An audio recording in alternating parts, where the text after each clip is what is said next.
नमस्कार फ्रेंड्स, कैसे हैं आप सभी। जैसा कि आपने लास्ट वीडियो में देखा कि हमने भाषा हिंदी क्या है, कैसे उसका विकास हुआ, ये सारी चीज़ें हम लास्ट वीडियो में पढ़ चुके हैं। अब जो ये नई वीडियो आप लोगों के बीच मैं लेकर हूँ, ये आपकी हिंदी भाषा के आगे वाले विकास के लिए है। यानी कि आगे आप इस वीडियो में पढ़ेंगे कि भाषा परिवार क्या होता है, हमारे भारत में कितने भाषा परिवार हैं जिनकी भाषाएं बोली या पढ़ी जाती हैं, कितने मुख्य भाषा परिवारों की भाषाएं उत्तर या दक्षिणी भारत में प्रचलित हैं। उसके बाद जैसा कि लिखा हुआ है कि शुरुआत से जब हिंदी का विकास हुआ और वर्तमान समय में हिंदी जिस रूप में हमारे सामने प्रचलित है, तो प्राचीन काल से और वर्तमान काल तक हिंदी भाषा पर कितनी अन्य भाषाओं ने प्रभाव डाला। इसके बाद इसी चरण में हिंदी क्षेत्र की बोलियां, जिनमें से ज़्यादातर एक नंबर क्वेश्चन पूछने के चांसेस होते हैं कि उनको कितने भागों में क्षेत्र के आधार पर बांटा गया है। तो चलिए फ्रेंड्स, शुरू करते हैं अपनी इस नई वीडियो को। तो फ्रेंड्स, लास्ट वीडियो में जैसा मैंने बताया आप सभी को कि हिंदी का विकास है, अपने विकास क्रम में हिंदी को 4 चरणों से होकर गुजरना पड़ा है। सबसे पहला था आपका वैदिक संस्कृत, उसके बाद लौकिक संस्कृत, देन पाली और प्राकृत संस्कृत, और लास्ट में हमने पढ़ा था अपभ्रंश के बारे में। तो वहीं से मैं अपनी इस वीडियो को शुरू करती हूँ। फ्रेंड्स, एक होता है भाषा परिवार, जैसे आप सबका या हमारा एक परिवार होता है, एक फैमिली होती है, वैसे भाषाओं का भी अपना एक परिवार होता है। जैसे मैं कह दूं, आपने एक बात सुनी होगी कि संस्कृत को विश्व की या भारत की लगभग सभी भाषाओं की जननी बोला जाता है। यानी जितनी भी भाषाएं भारत की हैं, ज़्यादातर उनका विकास संस्कृत भाषा से हुआ है। इसीलिए संस्कृत को एक मूल भाषा मानते हैं। मूल भाषा का मतलब क्या हुआ? जहाँ से सभी भाषाओं का उद्गम या फिर विकास हुआ है। तो यहाँ पर लिखा हुआ है सभी भाषाओं का विकास जब एक मूल भाषा से होता है, जैसे कि संस्कृत से हिंदी और अन्य भारतीय भाषाएं जो कि उत्तर भारत में बोली जाती हैं, उनका विकास हुआ है। इसी सबको मिलाकर एक फैमिली बनती है, जिसे आप नाम देते हैं लैंग्वेज फैमिली, यानी कि भाषा परिवार का। भारत में कितने भाषा परिवार हैं? यहाँ पर मैंने लिखा है भारत में 4 भाषा परिवार की भाषाएं ज़्यादातर बोली जाती हैं। उत्तर भारत की और दक्षिण भारत की बात कर रही हूँ मैं। पहला है उसमें भारत यूरोपीय, यानी कि भारोपीय भाषा परिवार। दोनों एक ही बात है, या तो मैं कह दूँ भारत यूरोपीय या फिर मैं कह दूँ भारोपीय। उत्तर भारत की जितनी भी भाषा या बोलियाँ हैं, वो सब भारोपीय भाषा परिवार से जुड़ी हुई हैं। अच्छा फ्रेंड्स, आपको इसके पीछे का लॉजिक पता है कि इसको भारोपीय या फिर भारत यूरोपीय भाषा परिवार क्यों कहा जाता होगा? क्या कभी सोचा है आपने इस बारे में? नहीं। देखिए, नाम से ही मीनिंग पता चल रहा है, भारोपीय यानी कि भारत यूरोपीय भाषा परिवार। भारतीय भाषाओं का भी संगम है और यूरोपीय भाषाओं को भी इसमें जोड़ा गया है। उत्तर भारत में जो ये भाषाएं बोली जाती है हमारी, जैसा मैंने लिखा है, कश्मीरी, बंगाली, राजस्थानी, गुजराती और असमिया, इनको उत्तर भारतीय भाषाएं बोलते हैं। इन भाषाओं का विकास कहाँ से हुआ? जैसे मैंने आपको पहले बताया, संस्कृत भाषा से ना। और संस्कृत जिस भाषा से निकली है उसी से आपकी ईरानी है, लैटिन है, फ्रेंच लैंग्वेज है, यूरोपियन भाषाएं हैं। तो यूरोपियन भाषाओं का भी वही सोर्स है, यानी स्रोत है उद्गम का, और भारतीय भाषाओं का भी वही स्रोत है। तो आपने क्या देखा कि कॉम्बिनेशन फॉर्म में दोनों का एक मिक्स फैमिली बन गई, एक मिक्स परिवार बन गया, जिसको नाम दे दिया मैंने भारत यूरोपीय या फिर भारोपीय भाषा परिवार। आगे चलते हैं फ्रेंड्स। द्रविड़ भाषा परिवार। द्रविड़ भाषा परिवार, द्रविड़ एक जाति का नाम था जो कि उत्तर नहीं, दक्षिण भारत में ज़्यादातर प्रचलित थी। तो दक्षिण भारत में ही द्रविड़ भाषा परिवार की सभी भाषाएं प्रचलित हैं। उत्तर भारत में इसकी कोई भाषा नहीं बोली जाती। इसमें 4 भाषाएं हैं आपकी, तमिल, तेलुगु, मलयालम और कन्नड़ भाषाएं। फ्रेंड्स, जो ये 4 भाषाएं मैंने आपको बताई हैं द्रविड़ भाषा परिवार की, इनका प्रचलन उत्तर भारत में कहीं भी नहीं है। या मैं कह दूं, जो ये द्रविड़ भाषा परिवार की भाषाएं हैं, इनका प्रचलन सिर्फ दक्षिण भारत यानी कि साउथ इंडिया में है। उत्तर भारत में कहीं नहीं बोली जाती हैं चारों भाषाएं। और फ्रेंड्स, एक बात और, जो ये भारोपीय भाषा परिवार है, इनकी भाषाओं का प्रचलन दक्षिण भारत में नहीं है कहीं भी। आपको पता है, हमारे पूरे भारत में 11 जमा 1, यानी अगर मैं लिख दूं 11+1। फ्रेंड्स, इसे लिखने के लिए मैं 12 भी लिख सकती थी, लेकिन मैंने इसे 12 नहीं लिखा। कोई लॉजिक रहा होगा इस बात के पीछे। 11 तो अपने राज्य और एक है आपकी यूटी, जिसे आप चंडीगढ़ के नाम से जानते हैं। चंडीगढ़ यूटी होने के कारण मैंने अलग नहीं लिखा। इसके पीछे लॉजिक ये भी है कि हरियाणा और पंजाब की कॉमन कैपिटल है, आप जानते हैं, तो इसीलिए चंडीगढ़ +1 करके लिखा है। इतने राज्यों में हिंदी बोली जाती है पूरी तरीके से, या मैं कह सकती हूँ हिंदी भाषी राज्य हैं। इन सभी में एक भी दक्षिण भारत का कोई भी राज्य शामिल नहीं है, सिर्फ एक केंद्र शासित प्रदेश जो कि दक्षिणी भारत में शामिल है, उसका नाम है अंडमान और निकोबार द्वीप समूह। अगर मैं इन शब्दों को हेर फेर करके या एग्जामिनर की टोन में इस बात को बोल दूं, तो दक्षिणी भारत में केवल एकमात्र केंद्र शासित प्रदेश है जिसका नाम है अंडमान और निकोबार, जिसमें कौन सी हिंदी भाषा का प्रचलन है। यहाँ तक आप सभी को समझ में आया होगा। आगे फ्रेंड्स बात कर लेते हैं।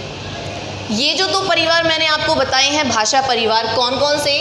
भारोपीय और द्रविड़ भाषा परिवार। ये दोनों ऐसे भाषा परिवार हैं जिनकी भाषाएं भारत में ज़्यादातर बोली जाती हैं। देखो, आप देख भी सकते हो भाई, भारोपीय भाषा परिवार ने तो पूरा नॉर्थ इंडिया कवर कर लिया, और जो द्रविड़ भाषा परिवार है उसने दक्षिणी भारत को पूरे तरीके से घेर रखा है भाषा के आधार पर। अब रह गए आपके 2, आग्नेय और तिब्बत बर्मी। इनकी भाषाएं हमारे भारत में या तो मैं कह दूं नामात्र के लिए इनका प्रचलन है, या फिर मैं कह दूं है ही नहीं, क्योंकि इन्हें बोलने वाले आपके ज़्यादातर आदिवासी और कबीलाई लोग हैं जिनका कहीं भी व्याकरण में कोई किसी तरह का विवरण नहीं मिलता हमें। आगे बात कर लेते हैं फ्रेंड्स। यहाँ तक आपके इस हिंदी बेसिक जो चैप्टर था, इसका आधा सा पार्ट कवर हो चुका है। आपने अब तक इस वीडियो में एक बात देखी होगी कि लैंग्वेज फैमिली क्या है, भाषा परिवार क्या है। भारत में कुल 4 भाषा परिवारों की भाषाएं बोली जाती हैं, जिनमें से 2 परिवार सबसे मुख्य हैं। सबसे पहले वाला कौन सा है? भारोपीय, उत्तर भारत के लिए। दूसरा है दक्षिण भारत के लिए द्रविड़ भाषा परिवार। ये दोनों सबसे मेन हैं। बाकी 2 अल्टरनेट है, या मैं कह सकती हूँ सबऑर्डिनेट है, यानी गौण रूप से आते हैं। उनमें 2 हैं आपके आग्नेय भाषा परिवार, और दूसरा होगा तिब्बत बर्मी भाषा परिवार। इसी चैप्टर में इससे आगे आप पढ़ेंगे हिंदी भाषा पर जैसे ही विकास क्रम में हम आगे बढ़े तो किन किन भाषाओं ने अपना प्रभाव डाला। उनमें 3 भागों में मैंने इस पूरे कालांतर, जो ये काल है या मैं कह सकती हूँ पूरा समय है, इसको 3 भागों में बांट लिया है। वैदिक या आरंभिक काल कह सकते हैं, जिसमें संस्कृत का प्रचलन सबसे ज़्यादा था। आप जानते हैं वैदिक काल में वेदों की रचना हुई, और वेदों की रचना के लिए कौन सी भाषा का प्रयोग किया गया? संस्कृत का प्रयोग किया गया। तो यहीं पर वैदिक या आरंभिक काल में संस्कृत ने हिंदी पर सबसे ज़्यादा प्रभाव डाला।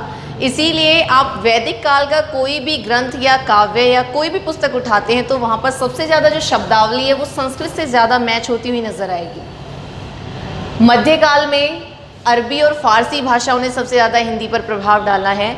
और अगर मैं वर्तमान समय की बात करूं तो ये भी आप जानते हैं फ्रेंड्स कि अंग्रेजी भाषा का प्रचलन इतना ज़्यादा बढ़ गया है कि हम डे टू डे यानी कि अपने दैनिक जीवन में जिन शब्दों का प्रयोग करते हैं ना, हमें ये अंतर समझ नहीं आता कि ये हिंदी का बोल दिया है या अंग्रेजी का बोल दिया है। डॉक्टर बोल दिया, इंजीनियर बोल दिया, शायद हमें इनके हिंदी में भी मीनिंग ना पता हो। तो वर्तमान समय में जो हमारी हिंदी भाषा पर प्रभाव डालने वाली सबसे अच्छी भाषा रही है वो है अंग्रेजी भाषा। अंग्रेजी भाषा को ज्ञान विज्ञान की भाषा भी कहा जा सकता है या कह सकते हैं आप। इसके बाद है हिंदी क्षेत्र की बोलियां। आप जानते हैं हिंदी एक भाषा है और फर्स्ट वीडियो में मैंने शायद आपको बताया भी था कि भाषा से जन्म होता है बोलियों का, और जो बोलियां होती हैं वो क्षेत्र के हिसाब से बदलती रहती हैं। उनका स्वरूप, उनकी संरचना, उनके बोलचाल का तरीका कभी भी एक जैसा नहीं होता। कई बार आपने सुना भी होगा 15 से 20 किलोमीटर के एरिया में बोली बदल जाती है। तो फ्रेंड्स उन्हीं के बारे में बात कर रहे हैं। हिंदी क्षेत्र के आधार पर हमारी हिंदी भाषा को बोलियों में बांटा गया है और वो बोलियों के क्षेत्र 5 हैं। सबसे पहला है पश्चिमी हिंदी, उसके बाद है पूर्वी हिंदी, उसके बाद है राजस्थानी हिंदी, बिहारी हिंदी और पहाड़ी हिंदी। इसी कड़ी में आप पहला पढ़ रहे हैं पार्ट पश्चिमी हिंदी के बारे में। फ्रेंड्स जब इंडिया का आप मैप बनाते हैं तो आप डायरेक्शंस जानते हैं। ये वाला जो एरिया है ये पश्चिमी भाग कहलाएगा, आप जानते हैं इस बात के बारे में। तो जो पश्चिमी हिंदी है उसका विकास शौरसेनी अपभ्रंश से हुआ है। अब ये शौरसेनी अपभ्रंश है क्या? मैंने आपको फर्स्ट वीडियो में बताया था कि हिंदी का जो विकास है वैदिक संस्कृत, लौकिक, पाली या प्राकृत, उसके बाद अपभ्रंश संस्कृत। जो अपभ्रंश थी ये भाषा थी अपने आप में, क्या थी? भाषा। और जो ये अपभ्रंश भाषा थी इसके 3 रूप थे हमारे सामने उस समय। अपभ्रंश भाषा के 3 रूप हमारे सामने थे शुरुआती दौर में। एक तो था शौरसेनी, एक था मागधी, एक था अर्धमागधी। ये जो तीनों रूप थे इन्हीं को अपभ्रंश की 3 शैलियों के नाम से जानते हैं। तो जो मैं यहाँ बताने जा रही हूँ पश्चिमी हिंदी, उसका विकास शौरसेनी अपभ्रंश से हुआ है। यहाँ तक समझ आया होगा? तो फ्रेंड्स, मैं जो यहाँ बताने जा रही हूँ हिंदी क्षेत्र की बोलियाँ, उसमें पश्चिमी हिंदी है उसका विकास शौरसेनी अपभ्रंश से हुआ है। उसमें पहला आएगा ब्रजभाषा, दूसरा आएगा खड़ी बोली। खड़ी बोली का भी कौरवी, ये इसका रूप है। हरियाणवी, हरियाणवी के 2 रूप होते हैं, बांगरू और जाटू, दोनों का विकास इसी से हुआ है। कन्नौजी और बुंदेली। तो फ्रेंड्स एक बार फिर से रिकॉग्नाइज करेंगे जो भी बताया है। पश्चिमी हिंदी में ब्रजभाषा, खड़ी बोली, हरियाणवी, कन्नौजी, बुंदेली, ये सभी जो आपकी बोलियां हैं इनको शामिल किया गया है। पूर्वी हिंदी, पूर्वी हिंदी आप जानते हैं जब मैंने मैप बनाया था अभी, तो पूर्व कहाँ है? पश्चिम के जस्ट अपोजिट साइड में क्या है? ये कौन सी डायरेक्शन हो जाएगी? पूर्वी। तो पूर्वी हिंदी का विकास अर्धमागधी अपभ्रंश से हुआ है। अर्धमागधी क्या है अभी बता दिया है। अपभ्रंश के 3 स्टाइल थे, शैलियाँ थी, उनमें से एक है। तो पूर्वी हिंदी की बोलियों का विकास अर्धमागधी अपभ्रंश से हुआ है। अवधी, बघेली और छत्तीसगढ़ी, ये तीनों ही जो आपकी बोलियां हैं ये पूर्वी हिंदी में आती हैं। थर्ड जो लिखा गया है राजस्थानी हिंदी। राजस्थान आप जानते हैं इंडिया के मैप में एक पश्चिमी राज्य है, उत्तर पश्चिमी आप कह सकते हैं। तो इसमें इसका विकास भी शौरसेनी अपभ्रंश से हुआ है। मेवाती, मेवाड़ी, मारवाड़ी, हाड़ौती, कौन कौन सी बोलियां आएगी? मेवाती, मेवाड़ी, मारवाड़ी और हाड़ौती बोलियां किसमें शामिल हैं? ये राजस्थानी हिंदी का भाग है। तो फ्रेंड्स यहाँ तक समझ आया? आप हिंदी क्षेत्र की बोलियां पढ़ रहे हैं, उसमें 3 भाग कंप्लीट कर चुके हैं, पश्चिमी, पूर्वी और राजस्थानी हिंदी। फ्रेंड्स इस वाली क्लास में आपने जो जो चीज़ें पढ़ी हैं मैं एक बार फिर से आप लोगों को रिवीजन करा देती हूँ उन चीज़ों का। भाषा परिवार यानी कि लैंग्वेज फैमिली के बारे में आपने पढ़ा कि जब एक मूल भाषा से बहुत सारी भाषाएं निकलती हैं या विकसित होती हैं तो उसे क्या बोलते हैं? भाषा परिवार बोलते हैं। भारत में कुल 4 भाषा परिवार हैं। 4 में से भी 2 भाषा परिवारों की भाषाएं उत्तरी भारत में और दक्षिणी भारत में बोली जाती हैं। तो उत्तरी भारत में जिस भाषा परिवार की भाषाएं बोली जाती हैं, समझी जाती हैं, पढ़ी जाती हैं, उसे नाम दिया गया है भारूपीय भाषा परिवार का। लिखी हुई हैं कश्मीरी है, बंगाली है, राजस्थानी है, गुजराती है और असमिया है। द्रविड़ भाषा परिवार दक्षिण भारत में प्रचलित है। दक्षिण भारत में 4 भाषाएं इसका भाग हैं, तमिल, तेलुगु, कन्नड़ और मलयालम। इसके बाद आपने पढ़ा है आग्नेय और तिब्बत बर्मी, ये भी 2 भाषा परिवार हमारे भारत में प्रचलित हैं, लेकिन इनकी भाषाएं ना के बराबर या नाम मात्र इनका प्रचलन भारत में है। हिंदी भाषा पर किन किन भाषाओं ने प्रभाव डाला शुरुआती दौर से और अब तक? 3 भागों में हमने उस समय को बांट लिया है। पहला है वैदिक काल, दूसरा था मध्यकाल और तीसरा था वर्तमान। तो वैदिक काल में आपने पढ़ा संस्कृत, मध्यकाल में पढ़ा अरबी और फारसी, उसके बाद वर्तमान समय में आपने पढ़ा है अंग्रेजी, जिसे ज्ञान विज्ञान की भाषा का नाम भी आपने या हमने दिया है। हिंदी क्षेत्र की बोलियों को 5 भागों में, हिंदी क्षेत्र की बोलियों को 5 भागों में बांटा गया है। पश्चिमी, पूर्वी, राजस्थानी, बिहारी हिंदी और पहाड़ी हिंदी, जिसमें फर्स्ट है पश्चिमी हिंदी। इसका विकास शौरसेनी अपभ्रंश से हुआ है। इसमें ये बोलियां शामिल हैं, आप पढ़ चुके हैं। पूर्वी हिंदी का विकास अर्धमागधी अपभ्रंश से हुआ है, जिसमें इन बोलियों को शामिल किया गया है। और लास्ट में राजस्थानी हिंदी, जिसका विकास शौरसेनी अपभ्रंश से हुआ है, उसमें मेवाती, मेवाड़ी, मारवाड़ी और हाड़ौती बोलियों को शामिल किया गया है। तो यहाँ तक आपको समझ में आया होगा फ्रेंड्स, राजस्थानी हिंदी में कौन कौन सी बोलियाँ शामिल हैं। उसके बाद मैंने बताया कि बिहारी हिंदी भी क्षेत्र के आधार पर हिंदी भाषा को रिप्रेजेंट करती है या बताती है। इसमें आप जानते हैं भोजपुरी, मगही और मैथिली 3 बोलियों को शामिल किया गया है। किसमें? बिहारी हिंदी में। बिहारी हिंदी में फ्रेंड्स भोजपुरी, मगही और मैथिली, इन तीनों जो ये बोलियां हैं इन्हें शामिल किया गया है। आगे पहाड़ी हिंदी में गढ़वाली, कुमाऊनी और मंडयाली, ये 3 बोलियां शामिल हैं।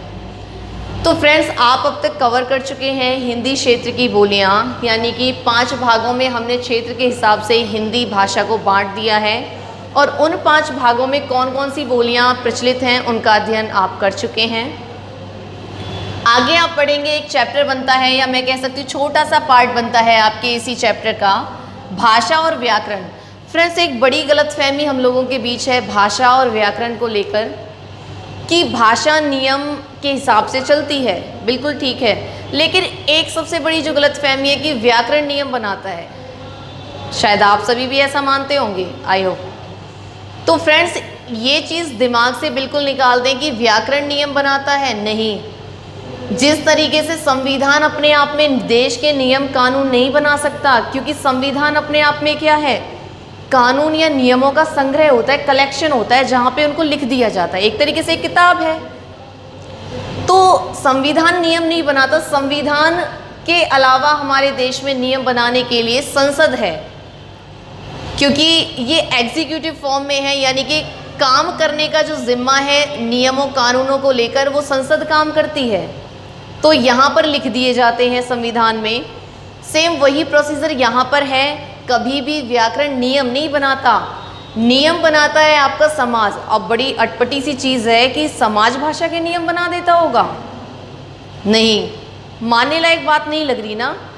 आपको पता है हमारी सोसाइटी में भाषा के जिस रूप का प्रयोग सबसे ज़्यादा होता है ना, तो वो रूप अपने आप में शुद्ध और अशुद्ध दोनों रूपों में प्रचलित होता है समाज में। तो जो व्याकरण होते हैं, एक शब्द लिखा है मैंने बड़ा अच्छा, व्याकरण, व्याकरण का ज्ञाता। तो व्याकरण का ज्ञाता जो व्याकरण होता है वो समाज में प्रचलित सभी शब्दों का विश्लेषण करता है और उनकी प्योरेस्ट फॉर्म में उन्हें कहाँ लिख देते हैं? व्याकरण में। आई होप आपको समझ आया होगा। व्याकरण क्या है? भाषा नियमों का संग्रह होता है। व्याकरण कभी भी भाषा के नियम नहीं बनाता, बल्कि जो समाज है वहाँ से भाषा के नियमों का जन्म होता है और उसकी जिम्मेदारी, उनको प्योरीफाई करने की जिम्मेदारी व्याकरण के पास होती है, जिसे आप कहते हैं व्याकरण का ज्ञाता या व्याकरण की जानकारी रखने वाला। 2 से 3 इस चैप्टर की मिसलेनियस थिंग्स हैं, जैसे मैं आपको एडिशनल फॉर्म में बता देती हूँ। फ्रेंड्स, मैथिली को मैं यहाँ अंडरलाइन कर रही हूँ। मैथिली आप जानते हैं, वैसे मैंने यहाँ बोली के उसमें लिखा है, लेकिन ये अपने आप में भाषा बन चुकी है। मैथिल कोकिल किसे कहा जाता है? विद्यापति को। किसे कहा जाता है? विद्यापति को। विद्यापति ने पदावली की रचना करी और इस रचना के माध्यम से मैथिली बोली से हटकर भाषा में शामिल हो गई। और इसके अलावा आप ये भी जानते होंगे, अगर आपको भारतीय संविधान की थोड़ी सी जानकारी है, कि भारतीय संविधान की 8वीं अनुसूची में 22 भाषाओं को मान्यता प्राप्त है या 22 भाषाओं को मान्यता दी गई है। उन्हीं 22 भाषाओं में मैथिली भी शामिल कर ली गई। आगे यहाँ पर लिखा गया है फ्रेंड्स, खड़ी बोली। खड़ी बोली के सबसे फेमस कवि थे अमीर खुसरो। अमीर खुसरो ने ही खड़ी बोली की सबसे पहले प्रयोग किया उसका और उसकी शुरुआत करी। आगे लिखा है यहाँ पर अवधि। जो ये अवधि है, इसने अपने बोली के क्षेत्र को क्रॉस कर लिया है, यानी ये उपभाषा या विभाषा बनने के कगार पर है। अवधि में 2 तरह के महाकाव्य लिखे गए हैं। एक तो है रामचरितमानस। रामचरितमानस की रचना किसने करी है? आप जानते हैं, तुलसीदास जी ने। किस भाषा में करी है? अवधि में। दूसरा है पद्मावत। पद्मावत की रचना मलिक मोहम्मद जायसी ने अवधी भाषा में ही की थी। फ्रेंड्स, ये इस बोली और भाषा से जुड़े कुछ एडिशनल पॉइंट थे जो मैंने इस वीडियो के थ्रू आप तक पहुंचाए हैं। फ्रेंड्स, इस वीडियो के थ्रू आज आपने सीखा कि भारत में कुल कितने भाषा परिवार की भाषाएं प्रचलित हैं, मुख्य कौन से हैं, सेकेंडरी फॉर्म में कौन से यूज़ होते हैं। उसके बाद हमारी हिंदी पर सबसे ज़्यादा प्रभाव किन किन भाषाओं का रहा, वो चैप्टर आप कंप्लीट कर चुके हैं। हिंदी क्षेत्र की बोलियों को आपने पढ़ लिया है कि कौन कौन सी जो बोली है वो किस क्षेत्र में भाषा के अंतर्गत आती है। उसके बाद में आपने पढ़ा कि भाषा और व्याकरण में संबंध क्या है, दोनों में अंतर कहाँ है, क्या हम व्याकरण को नियमों का जन्मदाता या नियम बनाने वाला मान सकते हैं। वो सारी चीज़ें आप इस वीडियो के थ्रू पढ़ चुके हैं। आई होप फ्रेंड्स ये वीडियो आप लोगों को ज़रूर पसंद आएगी। आपके तैयारी की इसी कड़ी में जो आप एग्ज़ाम्स की तैयारी कर रहे हैं, मेरी कोशिश ज़्यादा से ज़्यादा रहेगी कि मैं आप लोगों तक हिंदी भाषा की सारी जुड़ी हुई जितनी भी जानकारियाँ हैं वो एग्ज़ाम से पहले आप लोगों तक पहुँच जाएँ, और आपका जो एग्ज़ाम है वहाँ अगर हिंदी भाषा से क्वेश्चन पूछे जाते हैं तो 1 नंबर भी आप लोगों का वहाँ पर मिस ना